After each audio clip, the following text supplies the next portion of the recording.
वजीर आला उमर अब्दुल्ला ने कांग्रेस पार्टी को नसीहत दी है।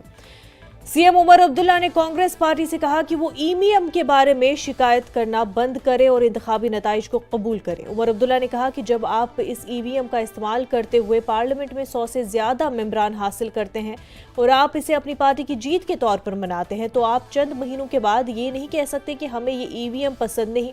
इंतखाबी नताइज हमारी मर्जी के मुताबिक नहीं आ रहे हैं। कई रियासतों में हालिया इंतखाबात में शिकस्त का सामना करने के बाद कांग्रेस पार्टी ने ईवीएम में बेज़ाब्तगियों का दावा किया है। With you making an issue out of the EVMs, so long as you do it also when you win. The EVMs can't only be a problem when you lose the election because they're the same EVMs. So when you get 100 plus members of parliament using the same EVMs and you celebrate that as sort of a victory for your party, you can't then a few months later turn around and say, well, actually, hang on, we don't like these EVMs because now the election results aren't going the way we would like them to. BJP के कौमी general secretary तरुण चुग ने कहा कि कांग्रेस शुरू से ही झूठ बोल रही है और झूठ पकड़ा जा चुका है। इंडिया इत्तेहाद की पार्टियां ही कह रही हैं कि ईवीएम में कोई गलती नहीं। कांग्रेस को अब शक व शुबहात छोड़कर अपने जहनियत को बदलना चाहिए और अगर आप बैरून मुल्क जाकर मुल्क की तौहीन करेंगे और भीमराव अंबेडकर की तौहीन करेंगे तो आपको वोट नहीं मिलेंगे। उन्होंने कहा कि कांग्रेस का इत्तेहाद दरअसल बदनवानों का एक गिरोह है। कांग्रेस पार्टी शुरू से ही झूठ परोस रही है, झूठ कह रही है और इतनी जोर से झूठ कह रही है, आज वो झूठ पकड़ा गया है। आज उनके गठबंधन की पार्टियां ही कह रही हैं कि ईवीएम की कोई गलती ही नहीं थी। अब नाच आपको नहीं आता है तो आंगन टेढ़े का आरोप लगाते हो। उमर अब्दुल्ला ने सेंट्रल विस्टा को लेकर भी कांग्रेस ने बहुत सारे सवाल उठाए थे। उन्होंने कहा पार्लियामेंट का बनाया जाना बहुत ज़रूरी था, मैं इसका समर्थन करता हूं, सेंट्रल विस्टा का समर्थन करता हूं। ऐसा है कि कांग्रेस नेतृत्व का गठबंधन केवल व केवल सत्ता के लिप्सा में, सत्ता की भूख में भ्रष्टाचारियों का एक कुनबा है। बीजेपी के सीनियर लीडर तरुण चुग का कहना है कि कांग्रेस को उमर अब्दुल्ला ने आईना दिखा दिया। जहां वो जीत जाते हैं तो खामोश हो जाते हैं और खुश हो जाते हैं, लेकिन जब हार जाते हैं तो ईवीएम पर सवालात उठाने लगते हैं। कांग्रेस को अपनी नुक्ते नज़र को दुरुस्त करने की जरूरत है। आरपीसी ने कहा कि कांग्रेस अब एक पैरासाइट यानी परजीवी बन चुकी है। उन्होंने कहा कि उमर अब्दुल्ला को लगता है कि उन्हें सियासी नुकसान पहुंचा है। यही बात दीगर सियासी रहनुमाओं जैसे अखिलेश यादव, ममता बनर्जी और उद्धव ठाकरे को भी आहिस्ता आहिस्ता समझ आ रही है। देखिए, उमर अब्दुल्ला ने कांग्रेस को शीशा दिखाया है, कांग्रेस की लीडरशिप को शीशा दिखाया। वो कहने की दिक्कत ईवीएम में नहीं है, दिक्कत आपकी लीडरशिप में है और कहीं मेल फंक्शनिंग है तो आपकी लीडरशिप में है। अब वो कांग्रेस को जितनी जल्दी समझ आएगा उतना अच्छा है। सर में क्या, कांग्रेस डायनेस्टी से बाहर निकलने को तैयार नहीं। डायनेस्टी को ढोते ढोते आज कांग्रेस बैंकरप्ट हो गई है। वह चुनाव के बाद चुनाव हार रहे हैं, चुनाव हार जाते हैं फिर भी गाना कहते हैं हम चुनाव जीत गए हैं, और जब चुनाव जीत जाते हैं तब ईवीएम ठीक रहती है। जब चुनाव हारते हैं तो अब कैसे झेप मटाएं, कैसे लोगों को कहें कि हमारा नेता फेल है, हमारा नेता हमको डायरेक्शन नहीं दे पा रहा, हमारा नेता एक नैरेटिव नहीं सेट कर पा रहा, हमारा नेता एजेंडा नहीं तय कर पा रहा, हमारा नेता ज़मीन से कनेक्टेड नहीं है। अब ये सब कह नहीं पा रहे, इसलिए वह ईवीएम पे ठीकरा फोड़ते हैं और उमर अब्दुल्ला ने उनको शीशा दिखाया। काबीना वजीर और नेशनल कॉन्फ्रेंस के सीनियर लीडर जावेद अहमद डार ने ईवीएम के मसले पर बीजेपी के खिलाफ सख्त जवाबी हमला किया। उन्होंने कांग्रेस के साथ किसी भी किस्म के इख्तलाफात की खबरों को मुस्तरद करते हुए कहा कि उमर अब्दुल्ला ने सिर्फ इस मसले पर अपने ख्यालात का इजहार किया है और इससे ज़्यादा कुछ नहीं। जावेद अहमद डार ने कहा कि नेशनल कॉन्फ्रेंस अपने मौक़िफ़ पर कायम है और किसी भी प्रोपेगेंडे से मुतासर नहीं होगी। उन्होंने जोर देकर कहा कि पार्टी का इत्तेहाद बरकरार है और अवामी मसाइल पर तवज्जो मरकूज रखी जाएगी। उमर अब्दुल्ला साहब ने कल ईवीएम पर बयान दिया है तो बीजेपी हमलावर है कांग्रेस पे, कांग्रेस डिफेंड कर रही है कहीं ना कहीं। नहीं, ऐसी कोई बात नहीं है। वो एक स्टेटमेंट था उमर साहब ने दिया था दिल्ली में, किसी ने पूछा था ईवीएम्स के बारे में और उसने जो जेन्युइनली कहा, जीतते हैं तो वाहवाही होती है, अब हारते हैं तो फिर ईवीएम पे दोष देते हैं, तो ये बात हुई है। उस पे ना सज्जाद लोन जैसे लीडर हैं वो हमलावर हैं उमर अब्दुल्ला पे, कह रहे हैं कि बीजेपी से नजदीकियां बढ़ाने की कोशिश हो रही है, ये कहीं ना कहीं इसीलिए ये बयान दे रहे हैं और कांग्रेस कहीं ना कहीं बैक। अरे ऐसा कुछ नहीं है, लोग अपनी अपनी पोजीशन को ढूंढ रहे हैं, कामकाज को ढूंढ रहे हैं, कामकाज तो है नहीं किसी के पास। भगवान राम की नगरी अयोध्या में जम्मू कश्मीर के लेफ्टिनेंट गवर्नर मनोज सिन्हा ने हनुमानगढ़ी और राम जन्मभूमि में दर्शन पूजन किया। मनोज सिन्हा ने पड़ोसी जिला गोंडा में एक प्रोग्राम में शिरकत के बाद सड़क के रास्ते अयोध्या पहुंचे। सबसे पहले उन्होंने हनुमानगढ़ी पर दर्शन पूजन किया और इस दौरान हनुमानगढ़ी के संतों ने उनका शानदार इस्तकबाल भी किया। जम्मू कश्मीर के गवर्नर मनोज सिन्हा ने हनुमान जी के दरबार में बजरंग बली के सामने दर्शन पूजन करके प्रार्थना की। अयोध्या पहुंचकर मनोज सिन्हा ने हनुमानगढ़ी पर आरती भी उतारी। हनुमानगढ़ी के दर्शन के बाद वो राम जन्मभूमि के दर्शन के लिए रवाना हुए। मनोज सिन्हा ने मीडिया से बात करते हुए कहा कि 3 माह पहले भी वो अयोध्या आए थे और उस वक्त भी हनुमानगढ़ी और राम जन्मभूमि पर दर्शन किया था। गोंडा के दौरे के बाद हनुमान जी के दर्शन का मौका मिलना मेरे लिए बाइस फख्र है। रामलला के दर्शन के बाद मनोज सिन्हा जम्मू के लिए रवाना हुए। मैं 3 महीना पूर्व भी आया था और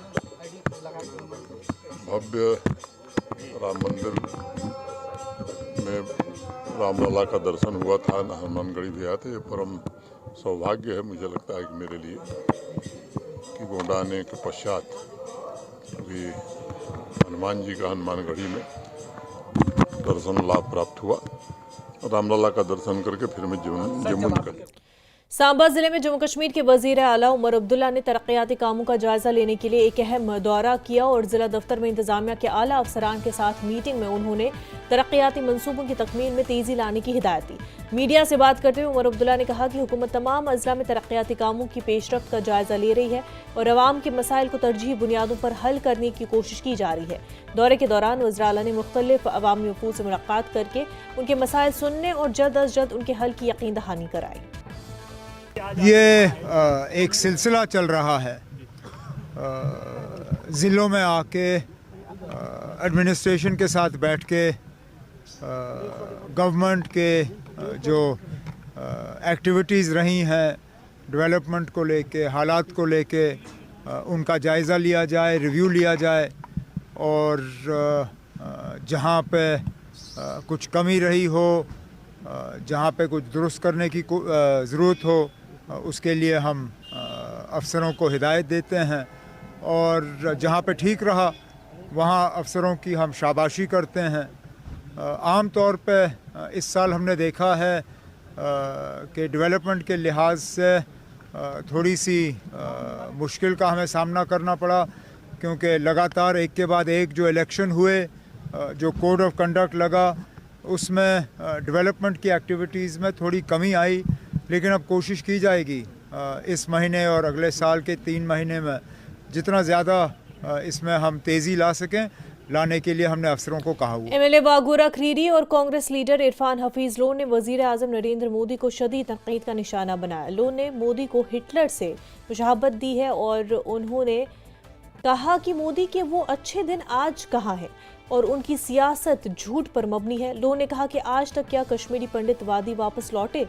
लोन ने मजीद कहा कि मोदी ने जम्मू कश्मीर के 2 टुकड़े किए, मोदी ने काला धन कहाँ रखा। लोन ने कहा कि बीजेपी मुल्क में भाई को भाई से लड़वाते हैं, बीजेपी गांधी के मुल्क को बर्बाद कर रही है। लोन ने इंडिया ब्लॉक को मजबूत बनाने पर जोर दिया। दरबार मुंह पर लोन ने खैर मकदम किया। 1 इलेक्शन 1 नेशन, इस पे क्या रिएक्ट करेंगे? देखिए, अभी हम उस पर देखेंगे किस तरीके की बिल होगी और हमारे जो पार्टी है, कांग्रेस पार्टी है, उसके प्रवक्ता है वो इस पे आपसे बात करेंगे। दरबार मुंह पे क्या रिएक्ट करेंगे? I think it should be restore. ये हमारा रहा है। जम्मू के भाई भी उससे देखिए क्या वो आज मायूस कितने हैं। मोदी जी का वो कहना अच्छे दिन, वो उसी से साबित होता है क्योंकि मोदी जी हो या इनकी बीजेपी वाले, इनकी राजनीति जो ज़्यादातर है वो झूठ पे निर्भर है। इन्होंने कहा था हम यहाँ पर 5 अगस्त का फैसला करेंगे और उसके बाद अच्छे दिन आएंगे। आए कश्मीरी पंडित मेरे भाई वापस। गांधी जी का जो देश था, भाईचारा था, उस पे कैसे ये आक्रमण कर रहे हैं, रूल ऑफ लॉ पे हमला कर रहे हैं, कॉन्स्टिट्यूशन को ख़त्म करना चाहते हैं। हम समझते हैं कांग्रेस पार्टी ने इस मुल्क की आज़ादी के लिए लड़ा है, लेकिन वक्त की ज़रूरत है। हम सबको एक होना है और इंडिया ब्लॉक, इंडिया अलायंस, इसको मजबूत करना है ताकि उस मोदी जी की जो भाई को भाई से लड़ाने की जो सियासत है, राजनीति है, हमें उसका मुकाबला करना है। नेशनल कॉन्फ्रेंस के सूबाई सदर शौकत अहमद मीर ने पीडीपी पर तनकीद करते हुए कहा कि जम्मू कश्मीर की तबाही के लिए पीडीपी सरकार जिम्मेदार है। उन्होंने कहा कि जम्मू कश्मीर में जो कुछ भी हुआ उसका बराह रास्त ताल्लुक पीडीपी से है क्योंकि इक़्तिदार के लिए बीजेपी का साथ पीडीपी ने हाथ मिलाया और इसका खामियाजा कश्मीरी अवाम को भुगतना पड़ रहा है। सूबाई सदर ने हंदवाड़ा के लंगेट इलाके में एक वर्कर्स कन्वेंशन से खिताब के दौरान इन बातों का इजहार किया। इस मौके पर उनके हमरा नेशनल कॉन्फ्रेंस के सीनियर लीडर शफकत वटाली भी मौजूद रहे।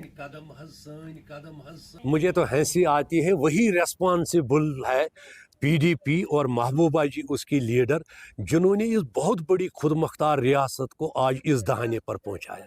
जब उनके राइट साइड में उस वक्त के डिफेंस मिनिस्टर राजनाथ सिंह बैठे थे, लोग जल्दी बोल जाते हैं। उसने कहा कि आप टॉफ़ी लाने के लिए गए, आप दूध लाने के लिए गए, और आज जो कुछ हम देख रहे हैं, उन्होंने अपनी गोदी में बीजेपी को बिठाया और बाद में उसका नतीजा सामने है। यहाँ गवर्नर रूल है, स्टेट को तोड़ा गया, स्टेट के भी यूटी के भी 2 हिस्से किए गए, लदा वो हमें क्या सरमन्स देंगे तो उस बारे में जवाब नहीं देना चाहता हूँ, लेकिन इतना ज़रूर कहूँगा अभी सिर्फ 45 दिन में हो गए। 45 दिनों में मैनिफेस्टो में जो कमिटमेंट्स है वो 45 दिन में पूरी नहीं होती है। विजय दिवस के मौके पर भारतीय फौज ने लेह में वाक़े हॉल ऑफ फेम में एक शानदार तकरीब का इनेकाद किया। प्रोग्राम में मुल्क के लिए जान कुर्बान करने वाले बहादुर सिपाहियों को खराज अकीदत पेश किया गया। फायर एंड फ्यूरी कोर के chief of staff major general Dinesh Kumar Singh Sena medal ने तकरीब की क़यादत करते हुए शहदा की यादगार पर फूल चढ़ाए। तकरीब में fire and fury core, air force station Leh और लेह के दीगर यूनिट्स के अफसरान, जूनियर कमीशन अफसरान और दीगर ओहदों के सिपाहियों ने शिरकत की। विजय दिवस हर साल 1971 की इंडो पाक जंग में फतेह के मौके पर मनाया जाता है, जो बांग्लादेश की आज़ादी का सबब बनी। ये दिन मुसल्लह अफवाज की बहादुरी, कुर्बानी और कौम की हिफाजत के अज़्म की याद दिलाता है। तकरीब का इख्ताम शहदा की मीरास को बरकरार रखने और मुल्क की खुद मुख्तारी की हिफाजत के अज़्म के साथ हुआ। खबरों का सिलसिला आगे भी जारी रहेगा, लेकिन उससे पहले एक छोटा सा ब्रेक।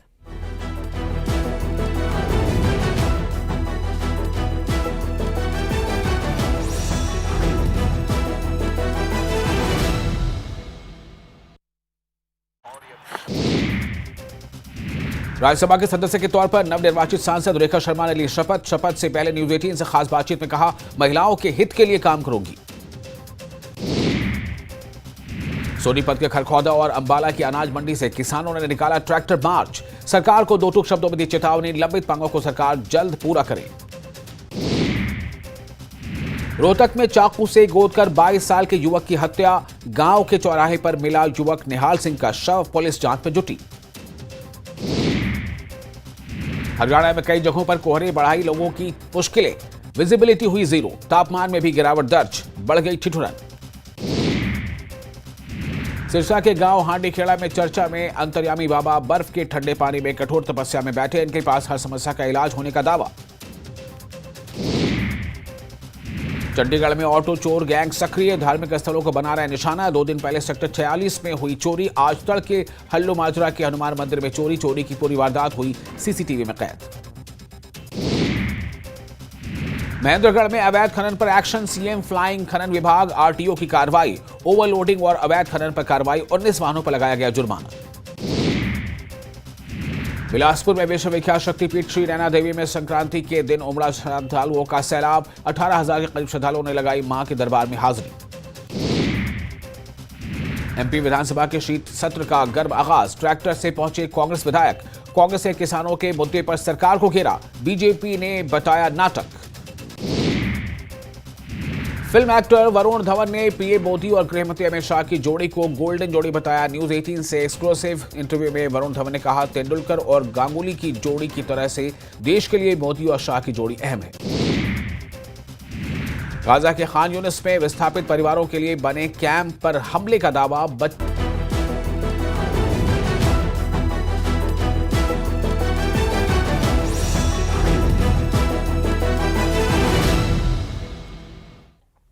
ब्रेक के बाद आपका खैर मकदम। जम्मू कश्मीर के राजौरी जिले में लाइन ऑफ कंट्रोल के करीब 2 मुश्तबा मंशियात स्मगलरों को गिरफ्तार किया गया, जबकि उनके कब्जे से 5.30 किलोग्राम हीरोइन नुमा मादा बरामद किया गया है। एसएसपी राजौरी गौरव सकरूर ने प्रेस कॉन्फ्रेंस के दौरान कहा कि नौशहरा पुलिस ने लाइन ऑफ कंट्रोल के करीब शीर और कनेटी के देहात में फौज के साथ एक मुश्तरका कार्रवाई के दौरान ये मंशियात जब्त की। मुलजमान की शिनाख्त 25 साला सज्जन कुमार और 36 साल सुभाष चंद्र के तौर पर हुई है। बैनुल-अक़वामी मार्केट में जब्त शुदा हीरोइन की कीमत करोड़ों रुपए बताई जा रही है। पुलिस ने इस मामले में मजीद तहक़ीक़ात शुरू कर दी है ताकि स्मगलिंग नेटवर्क के बाकी अफराद को गिरफ्तार किया जा सके। हमने जॉइंट विद आर्मी के साथ 2 लड़कों को अप्रीहेंड किया in the forward areas of Nowshera, जहां पर हमें 5.3 kgs contraband heroin like substance recover हुआ। अभी उसके जो फॉरवर्ड एंड बैकवर्ड लिंकेजेस हैं उसके लिए हम इन्वेस्टिगेशन ले रहे हैं, but it's a huge success for Rajouri police.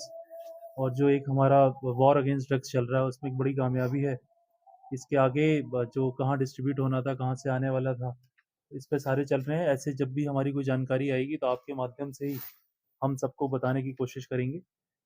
ये ड्रग्स पे चलती रहेगी और लोगों से यही अपील है कि जैसे कई बार हम सुनते हैं कि एक जो ड्रग्स पे कामयाब होने के लिए पब्लिक का सपोर्ट बड़ा ज़रूरी था। अगर आपके माध्यम से बताना चाहूँगा, कोई भी खबर हो जो हमारे इन सक्सेसफुल जो हमें हेल्प करे in combating the menace of drug. Police से एक इंसानी हमदर्दी की खबर सामने आई है, जहां भारतीय फौज और पुलिस ने पाकिस्तान के साथ अपने ताल्लुकात को मजीद मुस्तहकम करते हुए एक 16 साला पाकिस्तानी नाबालिग शहरी को अपने वतन वापस भेज दिया है। मोहम्मद सालिक नाम का ये नौजवान 12 दिसंबर को पाकिस्तान से भारत हदूद में घुस आया था और दिगवार सेक्टर से भारतीय फौज ने उसे गिरफ्तार कर लिया था। तहक़ीक़ात के दौरान इस नौजवान को जहनी तौर पर कमज़ोर पाया गया, जिसके बाद उसे पुलिस के हवाले किया गया और चाइल्ड वेलफेयर सोसाइटी के पास रखा गया। भारतीय फौज ने पाकिस्तानी फौज के साथ हॉटलाइन पर बात करते हुए इस नौजवान को पाकिस्तान के हवाले करने का फैसला किया। आज सालिक को चकादाबाग क्रॉसिंग पॉइंट से पाकिस्तानी फौज के हवाले कर दिया गया। यह कदम दोनों मुल्कों के दरमियान इंसानियत की एक रोशन मिसाल बनकर उभरा है।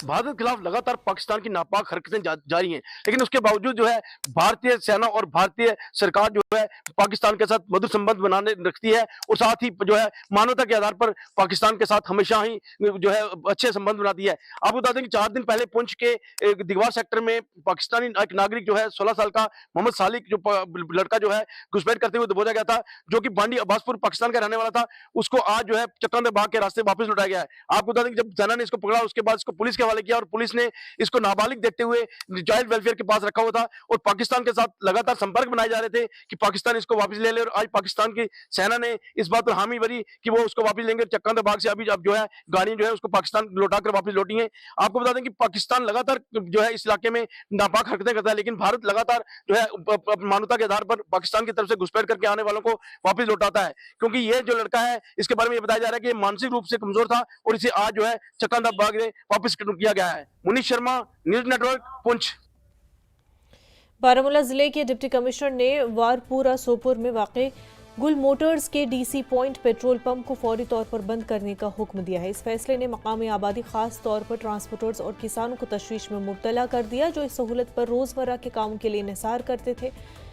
पेट्रोल पंप की अचानक बंदिश से लोगों की रोजमर्रा की जिंदगी मुतासर होने के खदशात बढ़ गए हैं। ये बंदिश अवामी शिकायत पर की गई है, जिनका दावा है कि पेट्रोल पंप मालिक ने मुकर्ररा मिकदार से ज्यादा पेट्रोल गैर कानूनी तौर पर जखीरा किया है। पंप मालिक ने इन इल्जामात को मुस्तरद करते हुए कहा कि अगर वो कसूरवार साबित पाए गए तो कानूनी कार्रवाई के लिए तैयार है। इलाके के लोगों ने फौरी तौर पर इस फैसले पर नजरसानी का मुतालबा किया है। जो एक पेट्रोल पंप है बारपुरा का, हमें नज़दीक होता था यहाँ पे पेट्रोल डालना। हमारी यही रिक्वेस्ट है, हमारे जो एडिशनल डीसी हैं सोपोर के, उनसे हमारी रिक्वेस्ट है कि मेहरबानी करके बराए करम यहाँ पे इस पेट्रोल पंप को फिर से इसकी फंक्शन जो है रिज्यूम की जाए। उसने वो लिमिट क्रॉस करके एंड कुछ कंप्लेंट आई हमारे पास, उसने इंक्वायरी करके वहाँ पे पाया कि कंपनी में वजन था। उसी रिपोर्ट की वजह से फिर वर्दी डिप्टी कमिश्नर साहब ने उसको रिसेंड कर दिया, उस जो ऑलरेडी जिसको अलॉटमेंट हुई थी। मेरी फाइल खोलें, उसमें देखें कि मैंने ऑफेंस कहाँ किया, मेरी गलती क्या। लेह हिल काउंसिल ने पानी की किल्लत को दूर करने के लिए एक अनोखे और इनकलाबी मंसूबे का आगाज किया। काउंसिल ने automated ice reservoir artificial ice glacier project का आगाज किया, जो खास तौर पर गर्मियों के महीनों में पानी की कमी को पूरा करने के लिए डिज़ाइन किया गया है। ये मंसूबा सर्दियों के दौरान दस्तयाब पानी को ज़ख़ीरा करने पर तवज्जो मरकूज करता है, जो आम तौर पर कम तलब की वजह से ज़ाया हो जाता है। इस ज़ख़ीरे का इस्तेमाल गर्मियों में ज़रूरी आबपाशी और रोज़मर्रा के इस्तेमाल के लिए किया जाएगा, जिससे लेह के बाशिंदों को पानी की किल्लत से निजात मिलेगी। चौकहांग बिहार लेह में जामयांग रंगसम गोम्बन तोक्सपा के ज़ेर एहतमाम एक खसूसी दुआ मंजर पानी हम का इनकाद किया गया। ये दुआएं तकरीब उनकी अजमत बकुला नीमा रंगदोल रिनपोचे की सरपरस्ती में मुनक्किद हुई। तकरीब में बड़ी तादाद में बौद्ध अकीदतमंदों ने शिरकत की। न्यूज़ 18 लद्दाख से बात करते हुए जामयांग रंगसम गोम्बन सोक्सपा के सदर ने कहा कि ये दुआ कई सालों से हमारे सोक्सपा के जरिए मुनक्किद की जाती रही है। इसका मकसद दुनिया में अमन व अमान और माशरे की खुशहाली के लिए दुआ करना है। ये तकरीब न सिर्फ रूहानी बेदारी का मजहर थी बल्कि समाज के लिए उम्मीद और अमन का पैगाम भी लेकर आती है।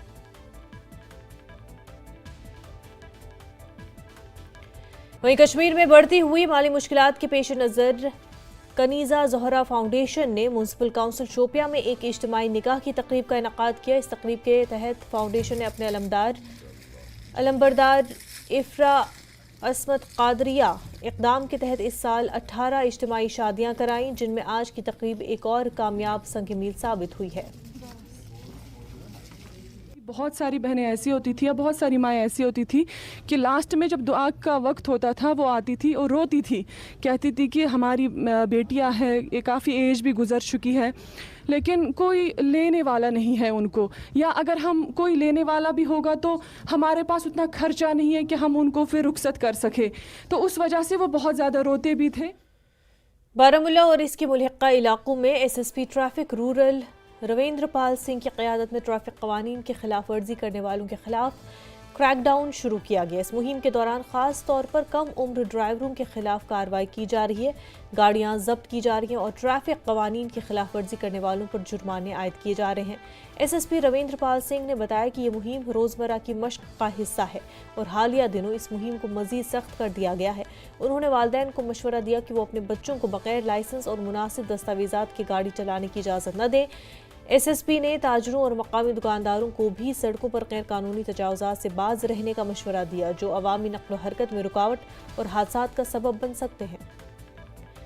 तो वहीं शोपिया में एक अफसोसनाक हादसे में 21 साला नौजवान सुहेल रियाज की मौत वाक़ई हुई है। यह हादसा कुलगाम शोपिया रोड पर पेश आया और इब्तदाई रिपोर्ट के मुताबिक ये एक हिट एंड रन केस था।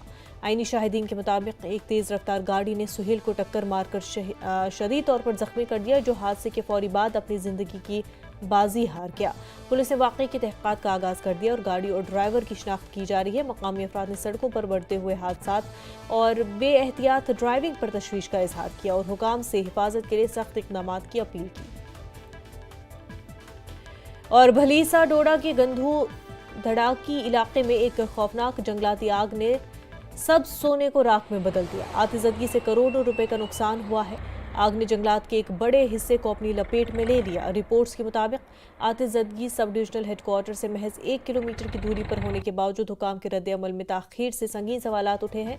चिनाब सर्कल डोडा के conservator of forest Sandeep Singh ने बताया कि गंधू और शाला डिवीजन से फॉरेस्ट डिपार्टमेंट की टीमों को रवाना किया गया और जंगल तहफ़्फ़ुज़ फोर्सेस भी आग बुझाने में मसरूफ़ है। मुश्किल जोग्राफियाई हालात के बावजूद टीमें आग पर काबू पाने के लिए अनथक मेहनत कर रही हैं। संदीप सिंह ने उम्मीद जाहिर की कि अगले कुछ घंटों में आग पर काबू पा लिया जाएगा।